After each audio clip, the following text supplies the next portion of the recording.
بسم الله الرحمن الرحيم. جيد. بسم الله.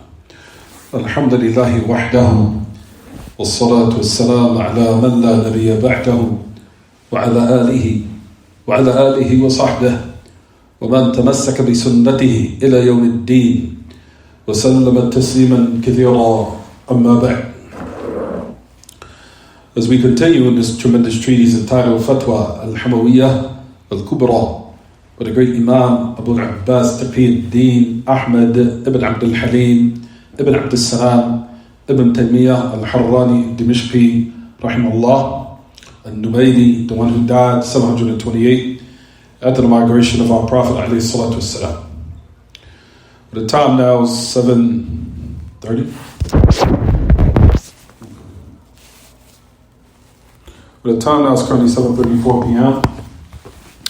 Wednesday, what's today? February, the 8th of February, Wednesday 2022, which agrees with the Hijri calendar. Technically, this is Laylatul Khamis, the night of Thursday, the year 1444, with the date now technically is the 18th of Rajab, where we ask Allah subhanahu wa ta'ala to make these type of sit-ins khalisatan liwajh. As we continue, everyone, notice that Shaykh al-Islam Taymiyyah brought the statement of a great scholar named Abu Abdullah Muhammad ibn Abdullah ibn Abi Zamani, and he was from the great scholars of Andalus, which currently today is Spain. As we know that Spain used to be under the rule of the Muslims. And you'll find that this is a scholar that emanated from that area, which you'll find, like we said, that his books, or some of his books, his treatises are still around. Well, I have a couple of his books. I've acquired a couple of them in my library. He has a tafsir of Ibn Abi Zamani, and also he has a book in Usul al-Sunnah. He has a book in Usul al-Sunnah that is still printed to this day from our great scholar who has checked the book and has commented on it, or commented upon that tremendous book, is our Shaykh Abdullah ibn Abdur Rahim al-Bukhari rahimahullah al-Hafidhullah wa-ra'ah, and that book is still available. You'll find that Shaykh al-Islam Taymiyyah extracted statements from this great scholar from Andalus named Ibn Abi Zamani.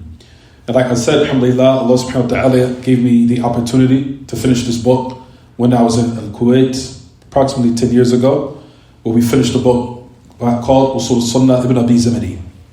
Usul al-Sunnah by Ibn Abi Zamani. And he was from the scholars of Andalus, even though later on in his life he settled in Qurtuba. He settled in Qurtuba, so he was from the ulama of that region. And he was from the ulama al-Malikiyyah. As we know, majority of those who are in that area are upon the madhab of Imam Malik, especially in that area. And from those great scholars that also emanated from that area was the great Imam Ibn Abdul Barr, rahimahullah. Ibn Abdul Barr, Sahib al-Tamheed wal-Istidhkar, those great books that every student of knowledge needs to have in their library. And from them is entitled Al-Tamheed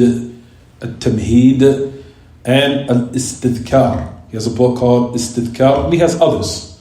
But he was from the great scholar of that region, rahimahullah. So let's keep going. Shaykh al-Islam Taymiyyah cited a lot of the statements of this great alim from Andalus. You'll find that he says, Qala Muhammad ibn Abdullah. He's talking about Ibn Abi Zamani, rahimahullah. He said, من قول أهل السنة أن الكرسي بين يدي العرش وأنه موضع القدمين. ثم ذكر حديث أنس الذي فيه التجلي يوم الجمعة في الآخرة وفيه فإذا كان يوم الجمعة هبط من عليين على كرسيه ثم يحف بالكرسي منابر من ذهب مكللة بالجواهر ثم يجيء النبيون فيجلسون عليها. You'll find that Ibn Abi Zamani, that he put in his book Usul al-Sunnah, as we mentioned, Shaykh al-Islam is citing his great statements, and he's put it here in his book Hamawiyyah. So the book, this statement here is extracted from Usul al-Sunnah Ibn Abi Zamani, which Shaykh al-Islam is mentioning here in Fataawa al-Hamawiyyah al-Kubra. So he goes on to say, from the statement of Ahl Sunnah that the kursi is bayna yaday al-arsh. He said that is before the arsh. Before the arsh, meaning of one based upon the heavens that Allah subhanahu wa ta'ala has created, one upon another, all the way to the seventh heaven. You'll find that above the seventh heaven is the kursi.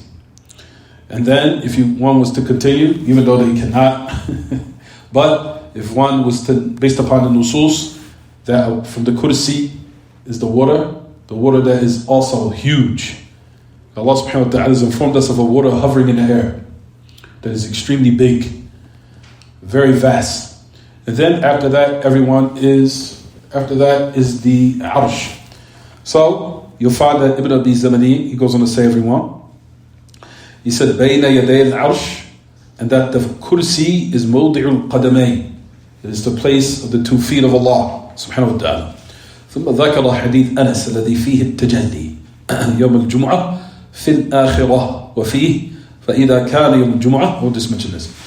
Ibn Abi Zamani, he goes on to say, then he mentioned the hadith of Anas ibn Malik, that in it, that Allah subhanahu wa ta'ala in paradise, that He will what? Manifest on the day of Jumu'ah in the hereafter. And in that hadith, that if it's the day of Friday, Allah subhanahu wa ta'ala would descend from the Illiyin above the kursi. That He would descend from the Illiyin, meaning the highest of high. He would descend above the kursiyihi, above His kursi. ثم يحف بالkursi, then it will encompass the kursi manabir, minbars, from gold embroidered with what? Diamonds. Then the prophets and the messenger, or the prophet, will sit upon it. So this statement was from the great Imam Ibn Abi Zamani. You'll find that Ahl Ilm saying concerning this particular narration, they say the hadith, of course, was narrated upon Anas ibn Malik, radiyallahu anhu, in which you'll find that the great Imam al-Shafi'i mentioned in his Musnad. Quickly, so we can take advantage of the time. Al-Haka fi al-Mustadrak wal-Dhahabi fi al-Ulu. You'll find that the great Imam al-Dhahabi mentioned in a book called Al-Ulu, lil-Aliyi al-Ghaffar, of the highness for the most high, or the highness for the one who's the most high and all merciful, meaning that book that Imam al-Dhahabi entitled Affirming Allah Being Above the Heavens. And Imam al-Dhahabi said about this specific narration, he said, وَهَذِي الطُّرُقُ Jazakallah khair, I appreciate that. Jazakallah khair.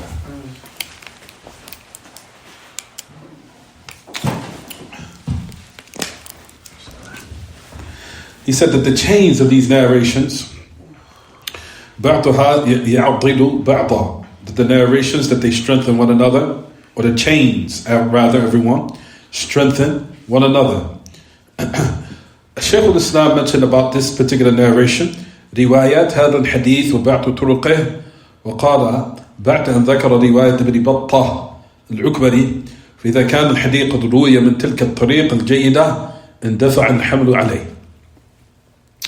You'll find that this particular narration, like we said, everyone, Ahl Ilm, they affirm that it is authentic in regards to what the great Imam Ibn Abi Zamani said concerning it again, that in this particular hadith of Allah subhanahu wa ta'ala in the hereafter, meaning in paradise, that on Friday He will what? Manifest in the hereafter. And that on Jumu'ah He would descend from the Illiyin above the kursi, in which, like we said, the kursi will be what? Encompassed with manabir, gold, made of gold, embroidered with what?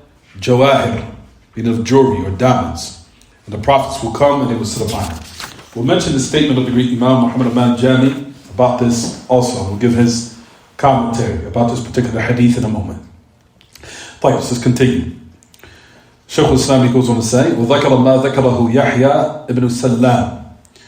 And I think this is where we stopped last class. صاحب التفسير المشهور حدثني المعلى بن هلال عن عمار الدهني عن سعيد بن جبير عن ابن عباس قال إن الكرسي الذي وسع السماوات والأرض لموضع القدمين لا يعلم قدر العرش إلا الذي خلقه. you'll find that Shaykh al-Islam Ibn Taymiyyah, all these statements are still in Usul al-Sunnah by Ibn Abi Zamani. So keep that in mind. So Shaykh al-Islam is conveying statements from that book. Even though he's mentioned it here in Al-Hamawiyyah, he extracted these statements, or he conveyed these statements from another book called Usul al-Sunnah by Ibn Abi Zamani. And inshallah, I have the copy of Usul al-Sunnah by Ibn Abi Zamani. Like we said, it was checked from my teachers and my Shaykh, Abdullah ibn Abdur Rahim al-Bukhari, hafidhullah. That is still checked, and I think he came out with a new copy, if I'm not mistaken. But the book has been checked. But anyway, let's keep mentioning what Ibn Abi Zamani said in light of what Shaykh al-Islam Taymiyyah mentioned here. So it says, upon Ibn Abbas qal, that the kursi is the affair, the kursi in which encompasses the heavens and the earth, most definitely is the place of the 2 feet of Allah. Nobody knows the qadr al-arsh. That's in regards to what? The mere kursi of Allah, which is the place of the 2 feet of Him subhanahu wa ta'ala. And it says, if that's the case in which is the kursi, what about the arsh in which no one knows it's what? How vast it is except the one who created it. So basically, in order to show how great just the mere kursi is, if that's just the kursi and how great it is and how great it is in its vastness and how much it takes up of the creation, how much more of the arsh of Allah, which is the what? The throne. Right, so let's keep going. وَذَكَرَ حَدِيث أَسَدْ ibn Musa. Now this is another person of the Salaf that I want everyone to be familiar with. You have 2 great Imams of the Sunnah that maybe some of us have not heard of. His name was Asad ibn Musa. And he had a partner also called Asad ibn Furat. And they have a book called the Sunnah. Asad ibn Musa or Asad ibn Furat. They also have a book in the Sunnah, which I do not think it has been actually copied as far as what I know, but just check if everyone has the ability to check. And I'll check also myself. Maybe someone might have actually wrote the book and took it out of manuscript form until it was put in book form. But it is definitely known, this book. It has not been taught. So to familiarize our people who are listening, from the Muslims, these are books of the Sunnah that a lot of us are not aware of. For example, I'm sure that some of us haven't heard of the book called Usul al-Sunnah by Ibn Abi Zamani, from the scholars of Qurtuba. In addition to this great Imam, Asad ibn Musa wa Asad ibn Furat. Asad ibn Musa wa Asad ibn Furat. You see Shaykh al-Islam is mentioning who? Mentioning him here in his book in Hamawiyyah. So he says, وذكر حديث أنس بن موسى قال حدثنا حماد بن سلمة عن عاصم عن زر بن حبيش عن ابن مسعود قال ما بين السماء الدنيا والتي تليها مسيرة 500 عام وبين كل سماء 500 عام وبين السماء السابعة والكرسي 500 عام وبين الكرسي والماء مسيرة 500 عام والعرش فوق الماء والله فوق العرش وهو يعلم ما أنتم عليه. طيب. You'll find that this hadith also is in Kitab al-Tawheed. It's one of the narrations towards the end of the book by the great Imam Muhammad ibn Abdul Wahhab, rahimahullah. I'm sure some of us are aware of. طيب. So he mentioned the great Imam or the chain of narrator who's Asad ibn Musa. Asad ibn Musa. Asad ibn Musa, everyone, was an Imam al-Hafiz al-Thiqah. And he was from Egypt. He was Misri. You'll find that he was given the laqab or the nickname Asad al-Sunnah, the lion of the Sunnah. Because we know the word Asad means what, everyone? Lion. Asad. And he was called Asad al-Sunnah, along with his partner, Asad ibn Furat. You'll find that they are considered the 2 lions of the Sunnah. Wulida bi Misr. Both of them were born in Egypt. And like we said, they have a book called As-Sunnah also. طيب. Asad ibn Musa, now he conveyed upon another great Imam. apart from the Sunnah. Hammad ibn Salama, the two Hammads. Hammad ibn what? Salama, wa Hammad ibn who? Who's the second? Hammad ibn Zayd wa Hammad ibn Salama. Is he right? Does anyone know? Do you know the two Hammads? The two Hammad. We gotta stop here. طيب, Hammad ibn Salama. Brothers, you have to know who these people are. Especially the two Hammads. The two Hammads, you have to know who they are. Keep that in mind. Okay, everyone? Just keep that in mind. But anyway, Hammad ibn Salama, we'll go back. عن عاصم عن زيد بن حبيش عن ابن مسعود رضي الله عنه قال, between the heavens, meaning the heavens of this world, the dunya, and what follows it, meaning the next heaven, is the distance of 500 years. And that moth has been bothering everybody for the past couple hours. And between every heaven is the distance of 500 years.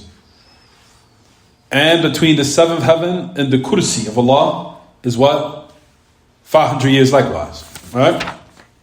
And between the kursi and the arsh also is what? The distance of 500 years.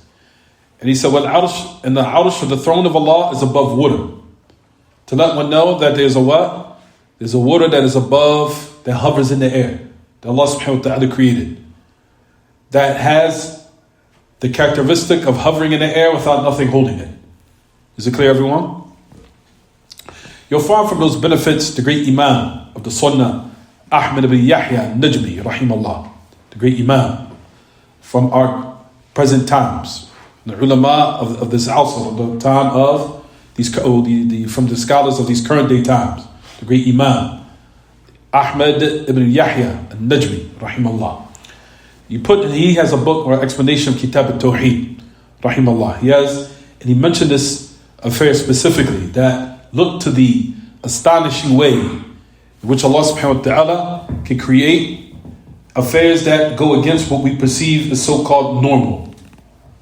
If Allah wanted, things could go outside of what we perceive as normal or what our intellects are acclimated to what seeing. Whereas, see how Allah subhanahu wa ta'ala created a water that can hover in the air. And it doesn't need something to hold it up.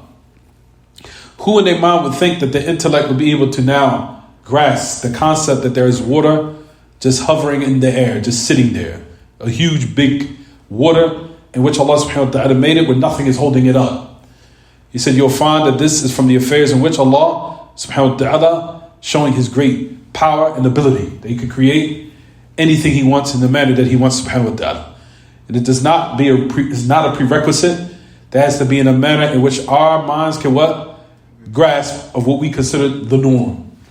Or it has to be, the water has to be contained in something holding it up. You understand? So He's saying that those affairs, Allah subhanahu wa ta'ala has the ability to do and create matters that go against what we perceive as so-called the normal or the normality of matters. Is it clear, everyone? طيب. So you'll find that the great Imam Muhammad Aman al-Jami rahimahullah, he says about this, وقال ابن أبي زمني باب الإمام بالكرسي ومن قول أهل السنة أن الكرسي بين يدي العرش. The mouth is bothering everybody, huh? وأنه موضع القدمين. He says you'll find that Ibn Abi Zamani said, chapter, the faith or the belief in the kursi, the belief in the kursi of Allah, that encompasses the heavens and the earth. So the heavens and the earth is huge. Of what we have heard in narrations, they are vast and huge. Right, everyone? They are vast and they're huge. You'll find that the great Imam Muhammad Aman al-Jami said about this, he said, وَالْإِعْتِمَادُ فِي هَذَا الْأَثَرِ عَلَى قَوْلِ عَبْدِ اللَّهِ بن عَبَّاسِ. Relying upon this narration, or the affair which we rely upon, of the statement of Abdullah ibn Abbas, radiallahu anhu, he said that the kursi, of course, encompasses what? The heavens and the earth. And what comes after it is the arsh. So the kursi is before the what? The arsh. And the arsh is what? Everyone? After what? after the Kursi, right? We know that the Kursi as comes in the Athar that has been established with an authentic chain by the great Sahabi Tarjuman al-Quran Abdullah bin Abbas, saying that the Kursi is what everyone? The Mawdi'ul Qadamain. It's the place of the 2 feet of Allah subhanahu wa ta'ala. Is it clear, everyone? Jayn. Nu'minu bil Kursi. The great Imam goes on to say, we believe in the Kursi of Allah. Why? We recite it in our salawat. From the ayat or the verses which comes in Surah Al-Baqarah, and the great virtues that come along with that, if one was to recite it. From them is after the prayer, and if they go to bed at night, if one recites it, and the tremendous merits that Allah subhanahu wa ta'ala will grant an individual if they recite it. Those ayat are called what, everyone? Ayatul Kursi. Is it clear, everyone?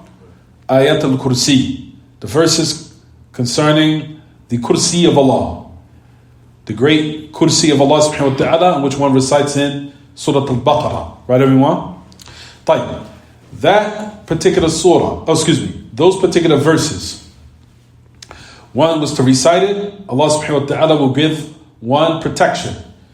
And to the point where we know in the Sahihain, Bukhari and Muslim, where the Prophet ﷺ mentioned that if one was to recite it after the salawat, nothing would be between him and entering paradise that would stand in his way. If one was to recite it after every prayer. In addition to that, of course, for the one reciting it before they go to sleep at night or before they sleep at night, of one who will attain the what? Protection of Allah until the morning. To let one know of the great virtues and the protection that one will attain as a result of reciting these verses that have in it, what everyone? The affirmation of the Kursi of Allah subhanahu wa ta'ala. Right? طيب. You'll find that Ibn Abbas, he said in this regard, of course, just as we affirm for Allah the 2 feet of Him subhanahu wa ta'ala, similar to that, of course, we affirm the 2 hands of Allah, which Allah has also affirmed for Himself. And similar to that, we affirm for Allah the face. All of these are what? Characteristics of what they call sifat khabariyah. Khabariyah. So Allah subhanahu wa ta'ala has informed us in those great verses. And if we had some time, what is that? I think it's been flying around for two that little bug. Anyway, the verses of Ayatul Kursi contains great affairs that if I had time, that would be in itself a khutbah. Of what within it, of the characteristics of Allah and Ayatul Kursi, that are what? Sifat, salbiya, characteristics that Allah removes from Himself. Meaning, characteristics of imperfection, such as sleep, such as weariness, such as tired, or what have you. As you notice in the ayat, it says, وَلَا يَؤُودُهُ حِفْظُهُمَا. Or as it says in the ayat, لَا تَأْخُذُهُ سِنَةٌ وَلَا نَوْمٌ.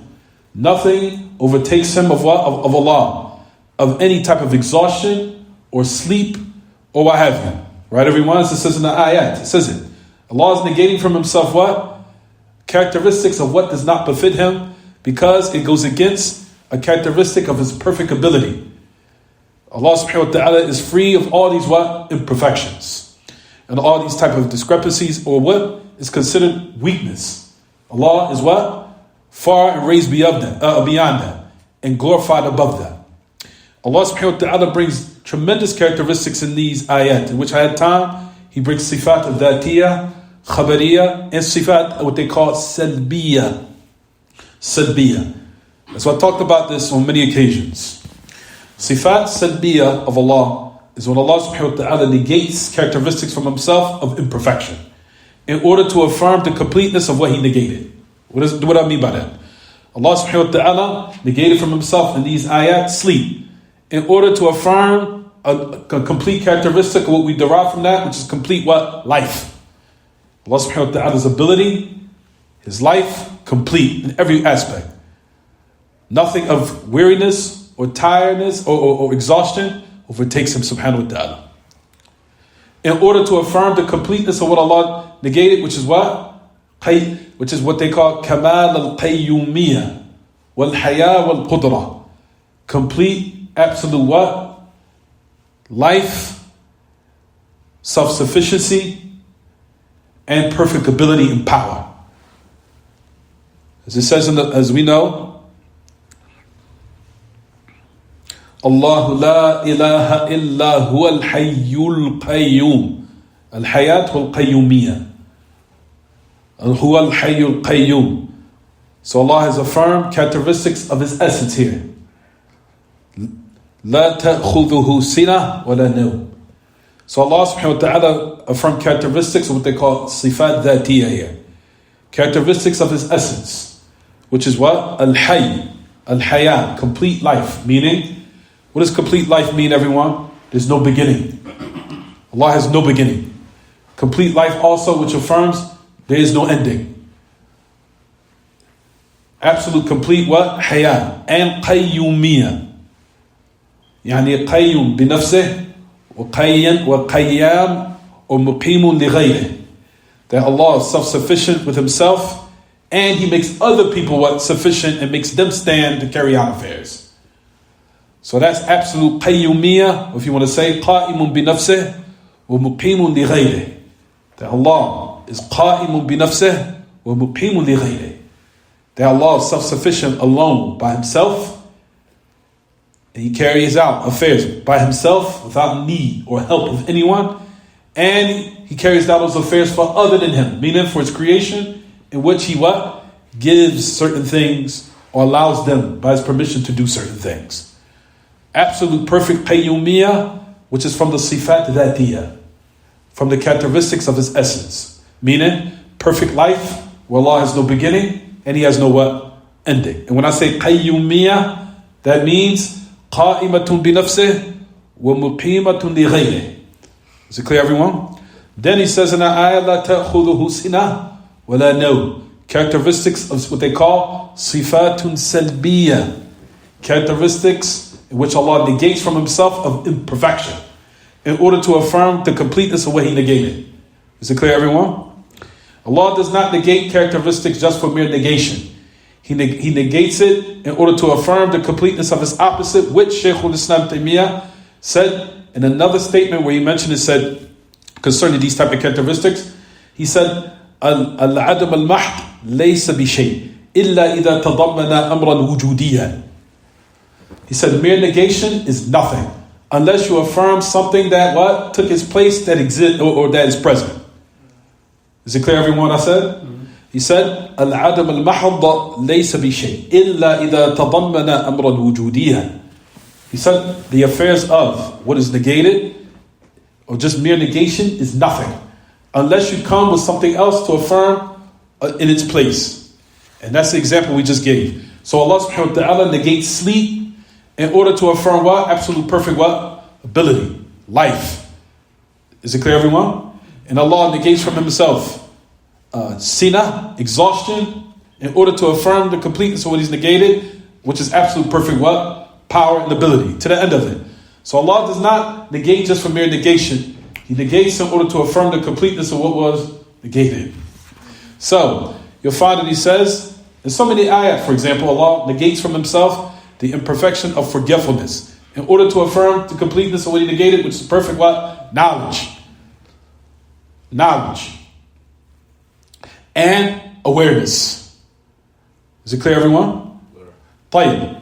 Also the ayat where Allah subhanahu wa ta'ala negates from Himself ghafla, heedlessness. Allah is always what?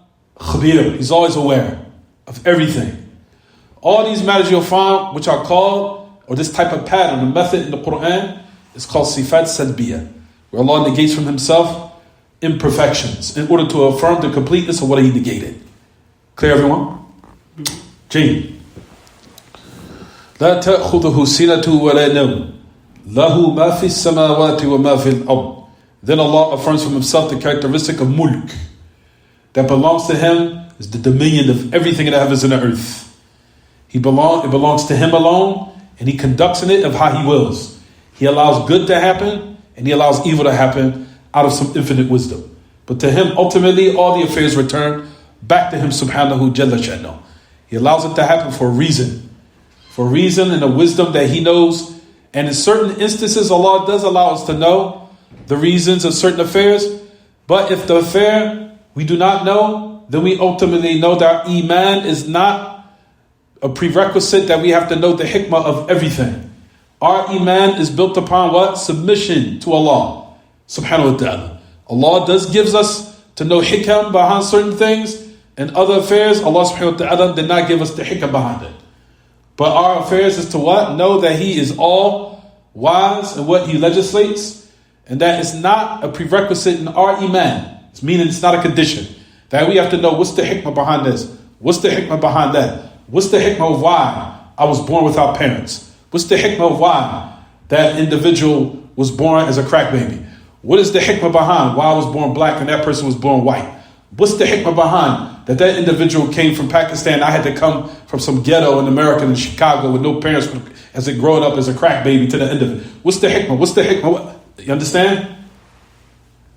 Allah subhanahu wa ta'ala allowed to happen for a reason, of which you had no control over, in which you'll find that Ibn al-Qayyim mentions these matters. He says, certain affairs of choices, yes, we do have, but certain affairs we did not have the choice in. For example, you did not have the choice on when you were supposed to be born.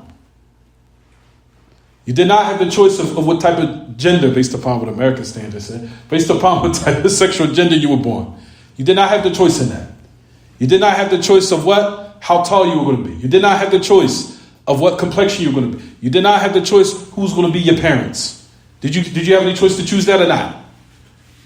Did you? No. Those are affairs of the qadar. That's affairs of the secret divine decree of Allah. Is it clear what I'm saying, everyone? But Allah subhanahu wa ta'ala allows those affairs to happen to every individual for a reason. And those affairs revolve around absolute what, everyone? Submission, taslim wa ithbat. Taslim wa ithbat. Submission and affirmation for Allah subhanahu wa ta'ala. We do not have to know the hikmah behind everything. That's not a prerequisite in our faith. Even in affairs of the shara', same thing. A person will say, for example, what is the hikmah of? For example, of why is Fajr 2 rakats? Why is Dhuhr 4? Why is Maghrib 3? And why is it that we have to pray silent for Dhuhr, for the first all 4, and Maghrib 2, and the third one has to be silent?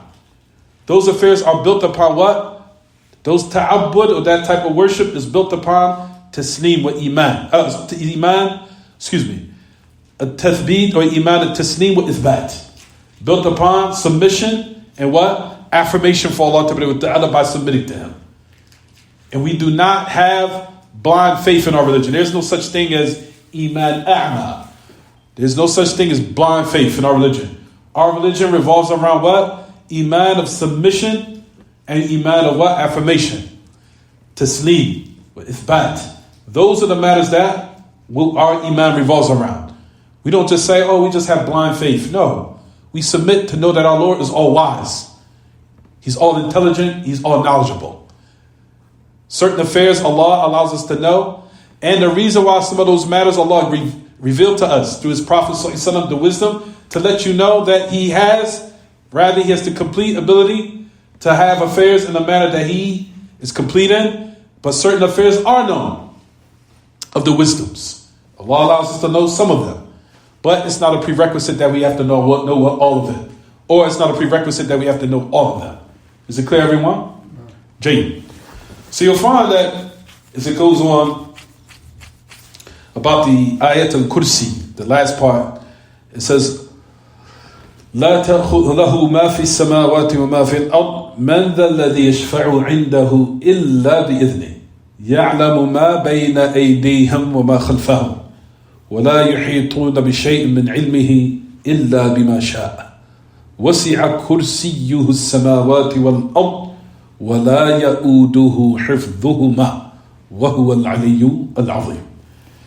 Those ayats, in which inshallah maybe I'll give a khutbah on it, which a khutbah in that particular, or those ayat, or that verse, or the ayats which is the Surah Al-Baqarah, has great benefits. I don't have time to cover all of them right now.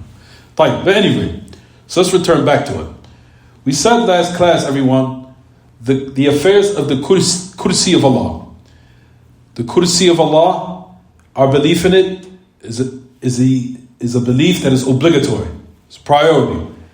One affirms it. We know how Allah subhanahu wa ta'ala has given us a description of it, of how big it is, how huge it is, how vast it is. However, we know the explanation in light of what the great Imam, As-Sahabi Tarjuman al-Quran, the great Sahabi, Habr al-Ummah, Abdullah bin Abbas said concerning the Kursi, saying it's the place of the 2 feet of Allah. The 2 feet of Allah are called sifat, whatever you want, khabariyah. Characteristics that Allah has informed through revelation only. Meaning our minds cannot affirm that. Meaning we have no knowledge of knowing that Allah has this characteristic unless it was through what? Conveyed through where everyone? Pure revelation. So that's what we mentioned in here. So what we're saying is that all of these narrations and this pure reports from the narrators upon Allah and His Messenger, it's obligatory for us to believe in it based upon the fact, like we said, it's revelation that has been authentically reported through sound chains and reports about these characteristics, which is called as-sifat al-khabariyah. The characteristic that Allah has informed us through what everyone? Revelation, such as the 2 feet of Allah, such as the 2 hands of Allah, such as the face of Allah and the fingers of Allah, and those other characteristics. We said, which is from the statements that are correct, is to say concerning these characteristics, as-sifat wa al-khabariyah, or you could say, as I said last class, as-sifat as-sam'iyah or as-sifat al-naqliyah. They're all the same. The statement of Ahl Sunnah wal Jama'ah, similar to these characteristics, is just as the great Imam Al-Shafi'i says, rahimahullah. The great Imam Al-Shafi'i, rahimahullah. This statement is a statement of gold that everyone should be very well attentive of. He said, Imam Al-Shafi'i, rahimahullah, آمنت بالله وبما جاء عن الله على مراد الله. Have this memorized if you can.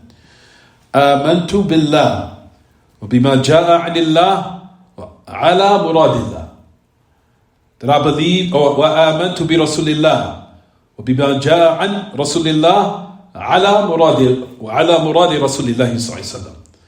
He said, آمنت بالله, I believe in Allah.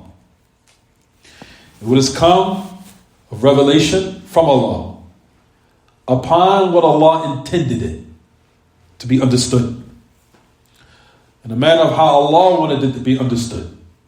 على مراد الله. وآمنت برسول الله وبما جاء عن رسول الله على مراد رسول الله صلى الله عليه وسلم. And I believe in the Messenger of Allah and what came upon the Messenger of Allah, meaning what was conveyed through him of revelation, in a manner of what? How the Messenger of Allah wanted it to be understood. So it's not just a prerequisite that one can choose and pick of a manner or matter from the religion and say, I understand it this way. No. Those affairs, number one, return back to Allah and the Messenger of Allah and those who the Messenger of Allah explained it to, who are the companions. Because they understood it the best, in which Allah subhanahu wa ta'ala and the Messenger sallallahu alayhi wa sallam has affirmed for them khayriyah, being the best of this ummah. And what raises a ummah except pure knowledge? There's no way that one can attain being the best of this ummah except they have to have the essential foundation of having khayriyah, the being the best, except knowledge came first. There's no way you can be a best of this ummah by being ignorant. The thing that raised them was what? The ilm. The companions of the Messenger of Allah was the most knowledgeable of this ummah. And they were raised by the knowledge, which shows there's no community or any society except that the only thing that will what raise them is the ilm. The knowledge will raise them. Ignorance will make the people what? Condemned and humiliated. And that's when the shaitan has what? Won. Once he's disconnected the people with the knowledge and his people, meaning the proper people that disseminate the knowledge, that's when the shaitan becomes victorious. Like we said, those matters, like we said, everyone, the Sahaba and at the head of them, this great ummah, was Abdullah bin Abbas. But this statement was upon Imam al-Shafi'i. I'll say it one more time. He said, آمنت بالله وبما جاء عن الله على مراد الله وآمنت برسول الله صلى الله عليه وسلم وبما جاء عن رسول الله صلى الله عليه وسلم وعلى مراد رسول الله صلى الله عليه وسلم. Is it clear, everyone?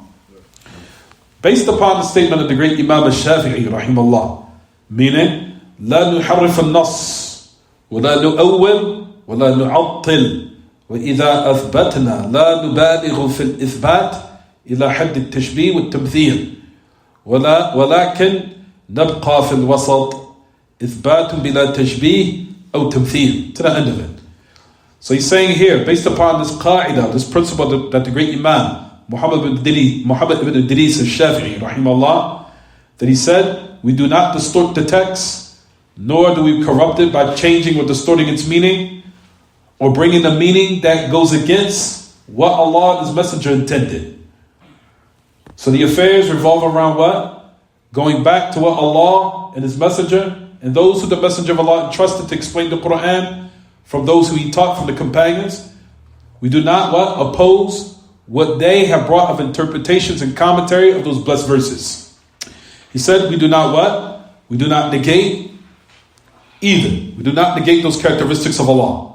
And if we affirm it, we do not go to the extremes in affirmation to the point where we liken Allah to creation, or we give any resemblance to Allah, the creation. However, we remain in the middle. Affirmation without any resemblance and likening, and glorification without any what? Without any distorting nor what? Negating.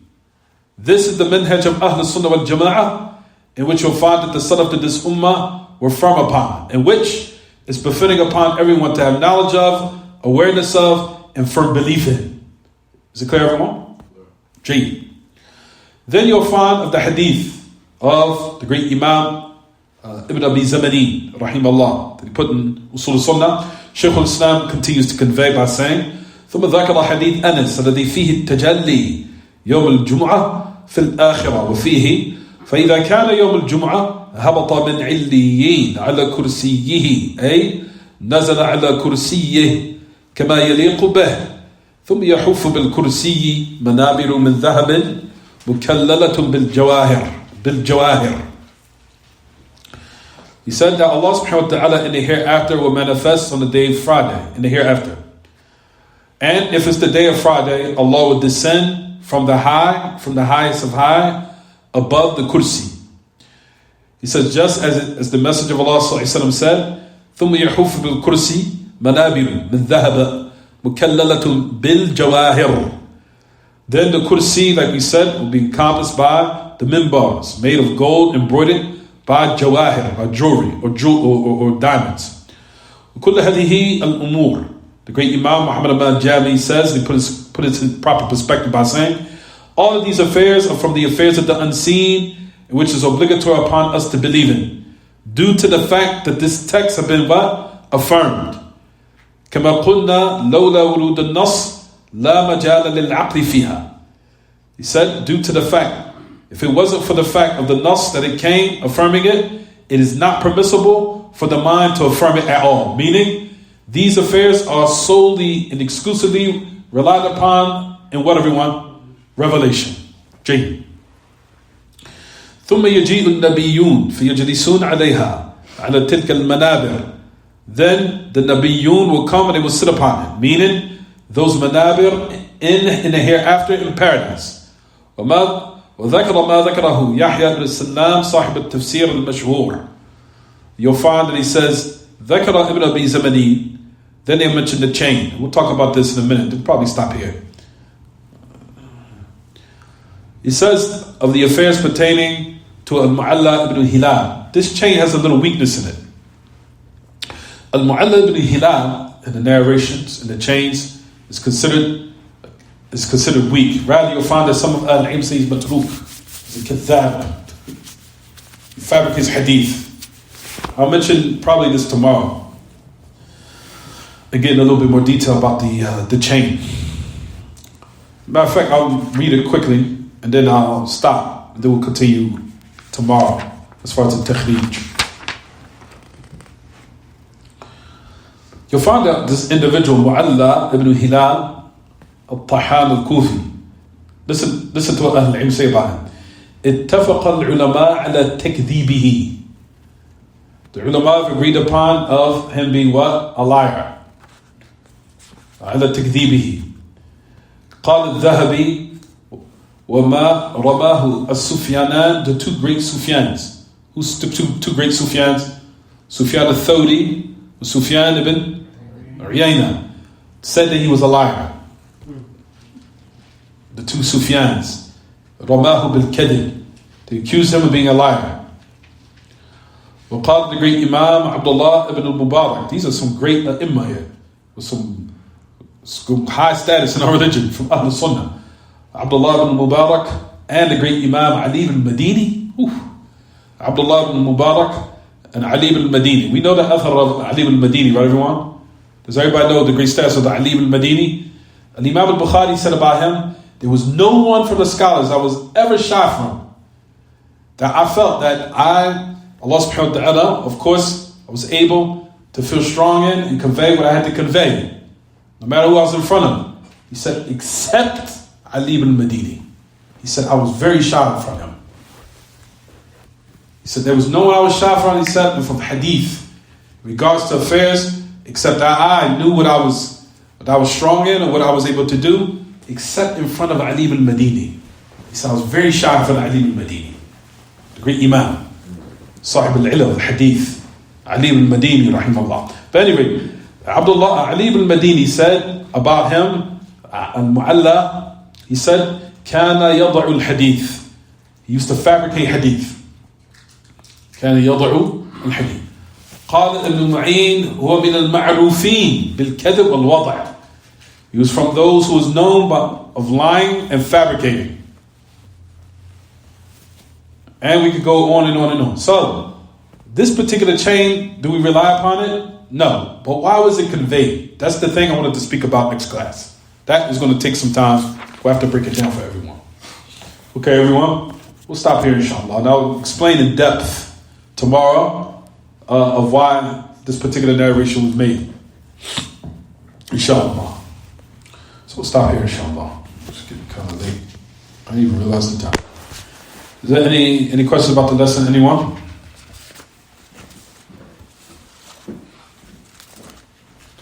Anything about the class? It says online, everyone, that where we're reading from, if anyone was to find, go back to the statement of Abu Abdullah, Muhammad bin Abdullah. His name was Ibn Abi Zamani. In the book Fataawa Hamawiyyah al-Kubra, he's conveying the statement of Ibn Abi Zamani. Ibn Abi Zamani. His name was the name of the Prophet Muhammad bin Abdullah. Muhammad bin Abdullah ibn Abi Zamani. And that you'll be able to find that statement from when you find where it says قال Muhammad bin Abdullah, that Muhammad bin Abdullah said from the statement of Ahl Sunnah that the kursi is before the arsh, is bayna yaday al-arsh. So if someone asks me online, where do I find it? That's where we are. Is anyone? You have it? No, you found it. You found a place. طيب, we'll stop here. Any question? Is it clear, everyone? طيب, we'll stop here, inshallah. وصلى الله وسلم وبارك على نبينا محمد وعلى آله وصحبه وسلم. سبحانك اللهم وبحمدك أشهد أن لا إله إلا أنت أستغفرك وأتوب إليك.